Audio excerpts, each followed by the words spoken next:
Welcome to the Cold Steel Surgical Podcast with your hosts Amir Farouk and Chad Ball.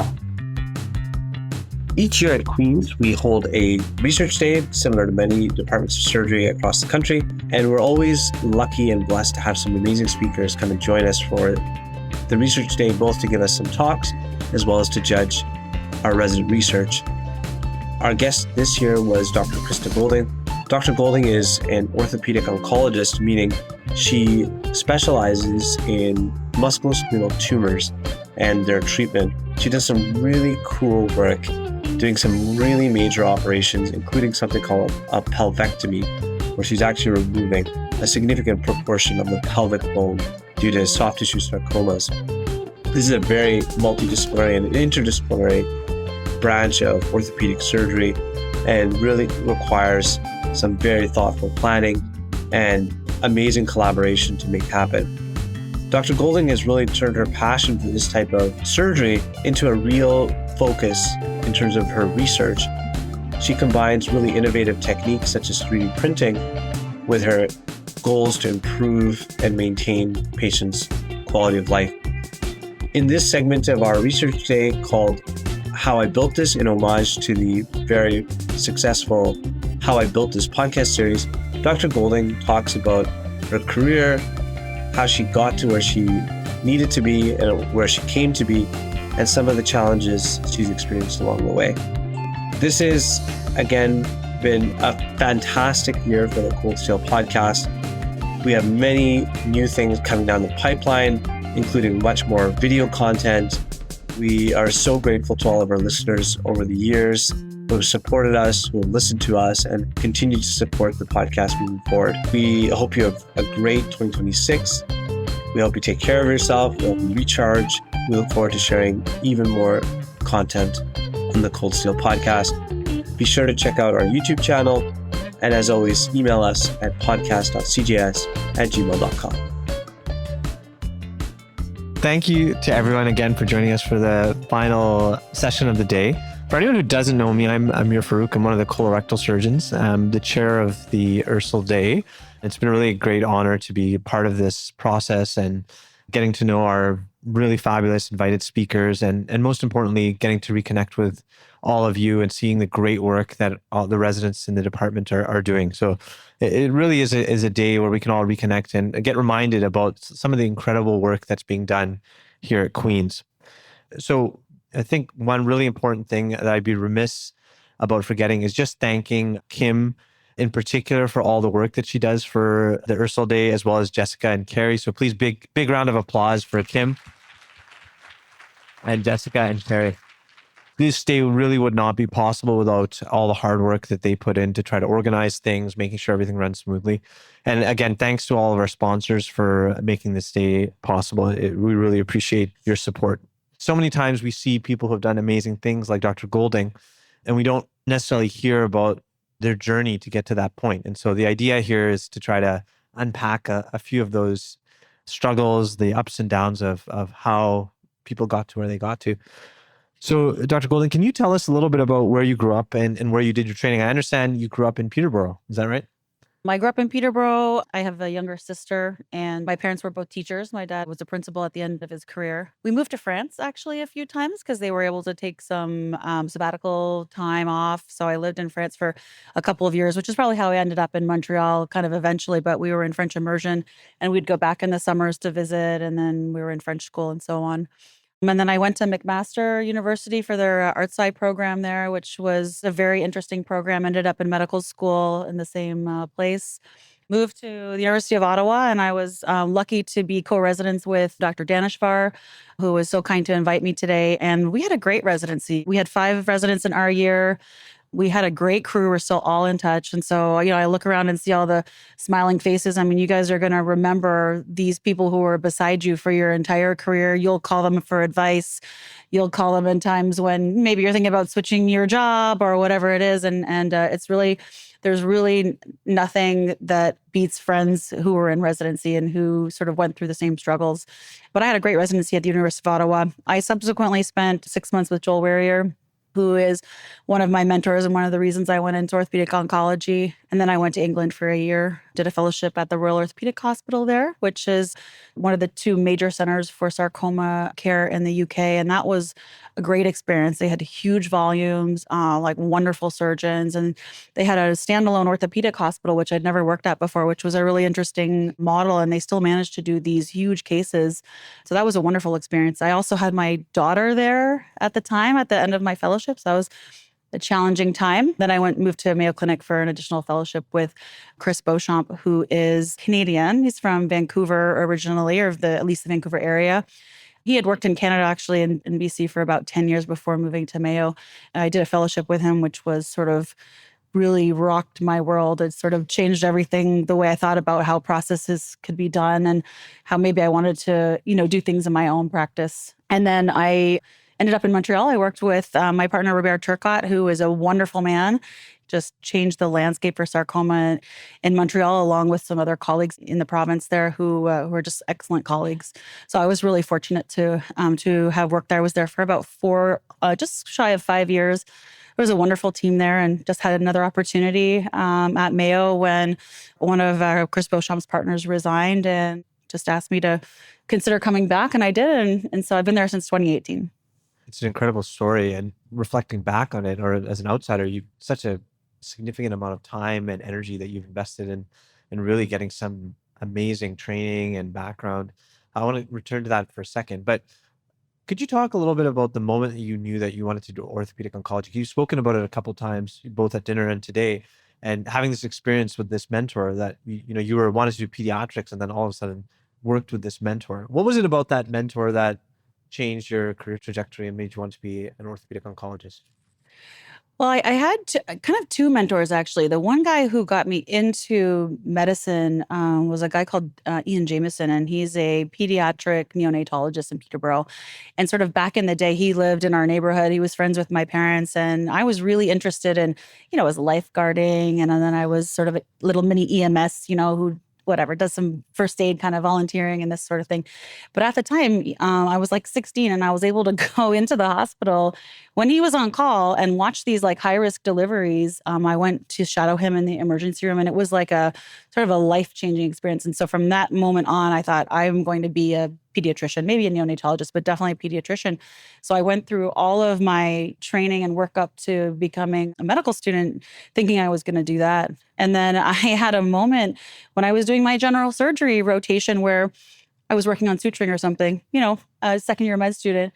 And I just got really, interested in these different knots. And then I can't remember the general surgeon's name, but he was a second-year resident. He said, "You ain't going to be a pediatrician." He's like, "You're going to be a surgeon." I was like, "Absolutely not." And then I did one ortho rotation.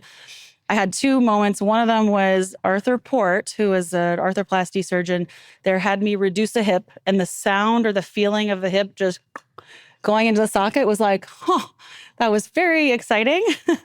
And then the second moment when I thought I was sort of really clinched my decision was I did a rotation with Nigel Coulter-John, who was a sarcoma surgeon in McMaster. Amazing individual. He was the funniest guy. He would bike into work. He had the worst varus knees you've ever seen. And he would rock around the hospital with like ice packs on his knees all day long. He said, if you don't keep moving, you won't move anymore. And that's how he lived his life. And anyways, we had a great relationship, and I did a rotation with him, and I did a big thigh sarcoma with him, and it was just me and him. And so I assisted him through this whole case. It was a multi-hour procedure, every elective after that, and to go into ortho.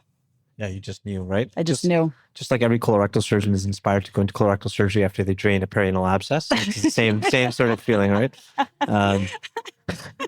So you did 3 fellowships, right? In different continents. Mm-hmm. So I'm curious, what was the rationale behind, was that purely a pragmatic thing? Was it a time that you needed that to be able to get a job? Although arguably, I think not many people would have gone to different continents really, or different countries completely to do their fellowships. What was the rationale behind doing that? What was that journey like about pursuing all these different fellowships?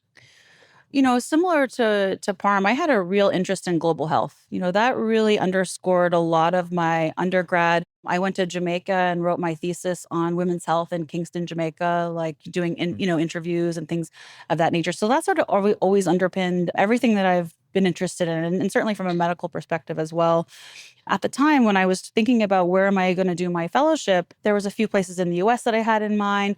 And my mentor, Joel Warrior, had a really good connection in the UK. And there, in fact, Sophie Motard, who is a surgeon in Montreal, was there as a fellow. And we became friends up after that. But I called her up in the middle of her fellowship, and she said, "You absolutely have to come here." She said, "And oh, by the way, get 6 months experience before you come, because they're going to let you do so much stuff." So I decided that that's what I would do. So I stayed in Ottawa for 6 months. I ramped up my surgical skills with my mentor that I'd known for years. And that was really an interesting time. I started my master's at that time. I just finished the Royal College. And then I decided, at the time we needed, to be in an academic center, and in tumor specifically, you needed 2 fellowships and a master's to get a job. Period. That's what you needed at the time. There was really a job shortage at the time. So I thought, okay, well, I love public health. I love global health. And so there was an online program sort of distance from Johns Hopkins University, which was really well respected, where you could go and do, like a couple weeks or like a month and really get like a whole bunch of credits at once. And so I did that while working full time doing my fellowships, which was really challenging, actually. And then I had threw a kid in there, so that was hard too. But yeah, so I think I really wanted to get outside of North America to see what else is out there. I had done a rotation in India as a 4th year. I think I mentioned that earlier. And that really was very interesting. It was a huge sarcoma, like 100 and some odd sarcoma patients a day in the clinic, doing wild volume. And it was really cool. So I thought being in the UK and seeing how they do it there would be very interesting.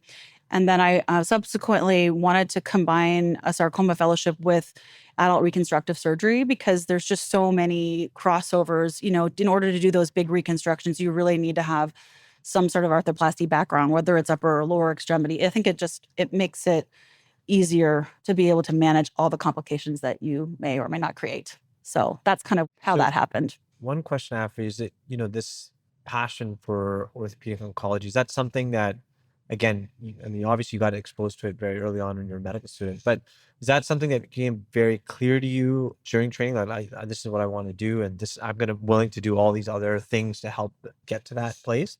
I guess what part of the rationale for asking the question is, a lot of times during training, it's not easy sometimes to actually pick a career, pick the thing that you really want to get interested in. And, it's so powerful when someone has actually created a focus for themselves and clearly has a passion around some things, and things start to coalesce, right? Like even your research, all these things start to coalesce around this passion, this interest, this goal. And so I'm curious how you sort of solidified that. How did you really go all in on this idea of becoming an orthopedic oncologist? After my rotation in McMaster, I really started to spend a lot of time sort of shadowing. I got into residency in Ottawa. I was very happy about that. The first 2 years are pretty dark. I think some people here might remember that. It's a tough time. What always struck me about orthopedic oncology was I liked the multidisciplinary component. I really liked tumor board. I liked talking to medical and radiation oncology. I liked thinking about sort of the innovation in terms of targeted therapies and such. And then I like big surgery. I like doing big open procedures. I like dissecting vessels and nerves. And so there are only certain areas, I think, within orthopedics where you can do that. So I think that was a focus. But again, it wasn't until 3rd year where I did my tumor rotation with Joel, who's now a very close friend of mine, where it was just obvious. And we did really challenging cases. We had like an 18-hour case or something of this young 11-year-old with Ewing sarcoma. I mean, it was a slog. It was so horrible and it was so long, and we got it done, but it was challenging. And my husband said to me when I was selecting fellowships, he said, "Why are you going into tumor?" I said, "You're crying all the time on that rotation." I said, I was so exhausted, but I really enjoyed the work. I found it really meaningful. And there was a time, I remember when I was doing my fellowship at Mayo, and the patient came up and gave my partner a big hug, like a big bear hug that could almost make you a little uncomfortable, but it wasn't. He just turned to me and he was like, "That's what it's all about." And I think that I've carried that forward into my career. And there's just nothing like such a thankful patient. And then you see them for 10 years. And by the end, you're bumping elbows. And then, you ring the bell at the end of the 10 years and they sail off into the sunset. And there's nothing better than that. Of course, there's challenges. It's a challenging subspecialty, but I think that's kind of what underpins my excitement about it. I got to be honest with you. When I heard you were coming, I started looking at all the stuff that you do on hemipelvectomy. I kind of thought hemipelvectomies was like hyperbole. Like, people would talk about this tumor and be like, oh, to get this out, you have to do a hemipelvectomy. Ha ha ha. Like that's not possible. And then I saw all the work that you've done doing this for patients and having these amazing outcomes. But I think one of the things that goes underappreciated in doing this type of surgery is like the toll that it takes both on the patient and on the surgeon. I mean, you're talking about 18-hour days, but these are not easy patients to look after in the hospital. And you have to be willing to deal with whatever complications they have, and you have to be along for that ride. So I'm curious, having done this for a while, how do you sort of view the emotional impact of doing this both for the patients, but also for you yourself? We've had Haitham Kafarani on our podcast talking about surgeons as a second victim, right? Yeah. So I'm curious, how do you view your work, and how do you manage, frankly, dealing with such complexity, both in the preoperative phase and afterwards? One of the things I've learned more and more recently is that, and where I'm working now, is that the value of time with patients cannot be underscored when you're talking about major surgery, whether it's a hemipelvectomy or an amputation, or where the stakes are really, really high. And I'm sure you understand that just as much as I do. And so time to spend with that patient, really talking about what you're planning to do with them, I think creates really, a lot of trust at the start. So I spend a lot of time in that preoperative space trying to make sure that I've got a good relationship with the patient, because I know what the complications are going to be. You can counsel them, but they don't get it until they go through it, if they have to. And I think one of the other things is that, over time, I used to take my complications very personally, and I was just, they're gut wrenching. You try your best and sometimes it doesn't work, or sometimes they locally recur, or they get infected and then the leg comes off, or whatever it is. And you really take that hard. And I think that's become somewhat easier over the years, where you sort of expect that something is going to happen. And so you have your algorithm of, I need to do A, B, C, D, E, F, G. And then if you have, pretty good access to the OR where you can manage those complications, it makes it a lot easier. I will say, when my partner at Mayo retired, I was solo for a number of years by myself, and that was really challenging. And so I have a new partner who's been with me for 2 years, and she's been a fantastic addition, Megan Thibault, who's actually from Ottawa, interestingly, but has done all of her training in the US. But so having a second person, and I imagine that is sort of broadly applicable, is like having your person who you can talk to about your patients, who will cover you when you're gone, and who might not even call you if they're handling your patient. You come back and it's handled. I mean, it's just like there's a sort of very sweet relationship to have. And so those are, I think, really important, that or have been for me anyways. I think, emotionally, I have a great husband. My husband is the best. I could not survive without him. I told him I hope he never divorces me. And so, because it would be very expensive, but also I would have to get many more nannies. But he's awesome. And he, he's a busy man himself. He designs AI chips, and he's an electrical engineer, and he's working full time and all that stuff. So we have a lot of people that are helping us. So we have a full-time nanny still, even though my kids are 8 and 11, because who's going to drive them to soccer practice? So I think when, we sort of invest in that kind of help, and that has really helped me to be able to try to do it all, even though sometimes I really don't feel like I'm doing a great job at doing it all. Just trying to do my best. I want to return to this work-life harmony. I don't say work-life balance because I don't think such a thing exists, but I want to come back to that in a second. I guess one of the questions I have for you is this idea of mentorship, because it seems like that's been such a powerful component of your life, right? You've had these people, and I don't necessarily know how to always distinguish between what's a supporter, a mentor, a sponsor, all these different terms that exist out there. But I guess, what do you think is important in having a mentor and being a mentor, and what has that relationship meant to you? Well, that's a great question. I don't really know what the difference between a mentor and a sponsor is. I mean, a sponsor is somebody who sort of lifts you up and gives you a lot of opportunities, and I think that maybe that's the difference, at least, from my understanding of it. I had a number of really great mentors. They have been very supportive of women. I had a 3-month-old when I started my fellowship at Mayo. And then when I got called back to hey, do you want to have a job here? I was like, really? I was at my worst, in those months after, when I was postpartum. And so, but I was still productive, and I still showed up, and I worked really hard. So I think it's, like having people who understand the things that you're going through, but are also willing to give you opportunities and to try to lift you up and lift the tide, at the same time, it's just key. Somebody who says, hey, I have this book chapter, like, do you want to help me with it? And oh, by the way, there's these revisions that need to be done or this editorial or whatever. I don't want to do it. Do you want to do that instead? That's sponsorship, I think. You can have mentors that have different sort of tasks, I guess, maybe emotional support or career advice or, sponsorship like within your own subspecialty. And I think different people can play those roles, but it's crucial. I mean, you've built this amazing research interest that combines really a lot of different facets, right? On the one hand, you're 3D printing the operations that you're going to do, and you published on that as well, using 3D constructs, 3D printing to plan your operations, and then all the way on the flip side, really looking at patient-reported outcomes. Going through this journey, what's some advice that you have for someone who's young, who's interested in building a research program that really is comprehensive and is in some ways focused and targeted around a goal that they want to achieve? The first thing is finding a niche of something that you're really interested in or passionate about, and also something that you're maybe good at. I mean, you've got to go where the money is also.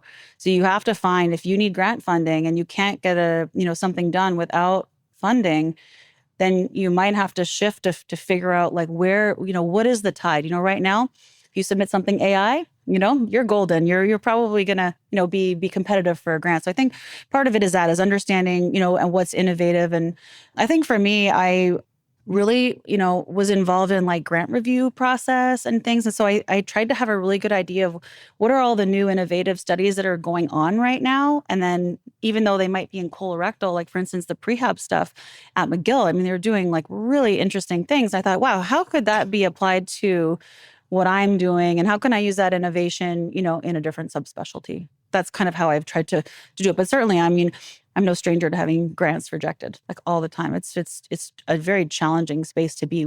If we had all the money in the world, it would be amazing, but that's just not, the way it works, unfortunately. And I think even more challenging probably these days. If you're open to talking about it, what are some challenges that you've faced going through this process, both maybe clinically and from a research perspective? I think resources is probably the biggest challenge. I had a great practice at McGill, not a lot of OR time to get cases completed, and also really to deal with the complications. And I think that was a challenging time for me because I had two young children. I was finishing my master's. I think those resource challenges exist really everywhere. One of the things that I think was helpful, at least where I'm at now, is more access to the operating room when I needed to deal with something urgently. And I'm not taking somebody else's time away from them. And then I think you need collegial colleagues and so on. And I've had great experiences everywhere I've worked. I think that's been fortunate. For the women in the room, I think, especially those who have children or, thinking about having children or who have maybe really high needs fur babies, is like, sometimes you have to go home and you want to go home. You want to be a good mom. You're trying to do all the things. So I think there's this guilt that women have, and probably some men too, about being away from, your kids as they're growing up and you're missing out on things. And I think has always been a struggle. My kids are 8 and 11 now, and I still feel like I'm missing out. And, I'm maybe not making it to every soccer practice, but I think I'm there for all the things on the weekend, and I try to get to everything as much as I can. But there's only so much that one person can do. So I think that's a struggle for me is finding balance, because I've got, late days, long clinics, and then it's a heavy emotional burden. So I haven't probably been great at carving out a lot of time for myself. I get my nails done once a month though now, and that is the best thing I ever did for myself, just FYI. Well, you are the department lead at Mayo for equity, diversity, and inclusion. And you're really a powerful woman that has done a lot in this space and really a leader and I think a role model for all of us. But I'm curious what your thoughts are about how we can make the House of Surgery bigger and more supportive for everyone that's in the House of Surgery. If you don't recruit people at the medical student level the residency level, then you're never going to see diversity in your staff. And whether that's, diversity from a gender parity perspective, or from a racial perspective, or, whatever the case may be. And so I think that's really important and everybody here contributes to that. Most of you are going to sit on residency selection committees, maybe medical student selection committees. And so it's really thinking through, am I biased in terms of this person that's sitting in front of me? Have I taken that little test in the last year to see, so that I know what my biases might be? And do I like this person because I just like them as they're similar to me? Or am I valuing them for other reasons? And I think that's a really tough thing. It really takes a lot of introspection, because not everybody's going to be like you that might want to do your job. And so you have to find ways to really look outside what your own experience is to try to create space for everybody who might want to be an orthopedic surgeon or a colorectal surgeon or whatever. Because I think if not, you're missing out on really exceptional people who aren't coming into the field and who then aren't contributing to our field and moving things forward. So you're a soccer mom, self-described taxi driver for your children. We've heard about, obviously you have a nanny, you get your nails done once a month. What are some tips from Dr. Goulding about maintaining work-life harmony? Well, I'm going to record this and then my husband's going to listen to this and laugh. But anyways, so I think the first thing is surrounding yourself with good friends who you can talk to about your issues, who are non-medical. People who don't have anything to do with like the day-to-day, or maybe people, in that space as well, so they understand what you're going through. But having good key like friendships and maintaining those friendships, even though you might see each other like Parma and I do like once a year or once every 2 years, but like keeping those contacts, I think that's really important. Assessing what you need to be done around the house. So for me, it's every moment that I'm at home, I want to be doing something with the kids. I mean, for the most part, can I offload some of the tasks that I need to do? So is there a lawn person or a pool person or somebody who's doing your cooking? Our nanny right now is sort of transitioned into somebody who is more of, who's shopping and cooking and driving the kids around as opposed to doing, like baby childcare. So it's having someone, we've had her for 8 years and that has been key. We had a lot of turnover for a little while in our people who were helping us, and that created so much strife at home. So there's that. It's probably also just recognizing that you can't do everything at once. You can't be good at all the things. And so when my kids are 18 and they don't want to talk to me anymore, then maybe I'll do a lot more research, and push that part, or maybe I'll do administration and push that part of my career. So I think it's trying to figure out like, where am I at? How much can I handle? And you don't want to get into a situation where you're so burnt out that you don't like your job anymore. And I think that's sort of easy for all of us. We all have a lot of constraints, both personal and professional. We're all just trying to do our best. So I don't know if I'm living that life that I'm, espousing, but I'm definitely trying to. Yeah, certainly no magic formula. Listen, it's been really fabulous to have you with us, spending the time with us to share your knowledge and your thoughts and obviously your expertise with all the resident research and hearing all the amazing work that you do. We really can't thank you enough for coming. One of the questions we always ask all of our guests is, if you could go back in time to when you were a chief resident or maybe an early attending and give yourself advice, knowing what you know now, what advice would you give yourself? Well, that's easy, actually. When I completed my Canadian exams, I never thought I would move to the U.S., not for a second. Even though I had a great fellowship, I just, had my job at McGill. I was super happy. I never thought that opportunity would come up. And even when that opportunity did come up, I had to think about it for like 8 months. I was really not sure that was going to be the right move. These are like difficult decisions, I think, in life. But I didn't do my American boards when I did my Canadian boards. And that was a huge mistake because I had to do them later and it was horrible. It was torture. To go back and learn about hand surgery again, like, oh my God. So the problem with the Canadian boards is that in order to write the American boards, you have to be Canadian certified. So you cannot write it the same year that you're writing your Canadian boards. And you just spent that excruciating year studying so hard, and then you have to do it again the year after. And I was in fellowship in England, and then I had my child, and I was like, I am not going to fly back there to try to do that. But I think that was a big mistake because I think we never know. You never know where you're going to end up. I used to talk about forever homes. I don't think that exists. You don't know what kind of opportunities might arise. So just planning, especially from a testing perspective, if there's something that's going to hold you back from being able to, move around or take opportunities, then just do it while you can. Well, thank you.